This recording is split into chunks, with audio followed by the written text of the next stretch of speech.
Hello అండి, నేను మీ doctor గంపల శిరీష. ఈరోజు మనం మాట్లాడే టాపిక్ ఒక క్వశ్చన్ గురించి.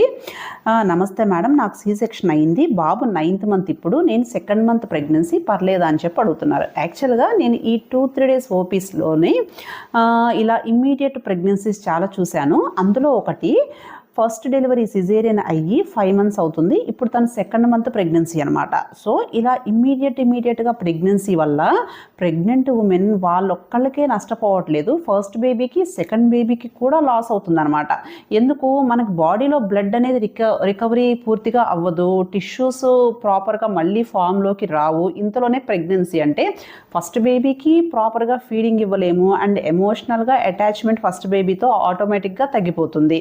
అండ్ ప్రెగ్నెన్సీలో మీరు వీక్గా ఉండటం వలన నెక్స్ట్ పుట్టే బేబీ మీద లో బర్త్ వెయిట్ బేబీస్, నెలలు నిండుకొని నొప్పులు రావటము, ఇలాంటి లక్షణాలు ఉంటాయి. సో మళ్ళీ ఆ బేబీకి కూడా NICU అడ్మిషన్స్ ఎక్కువగా పడే ఛాన్స్ ఉంటుంది.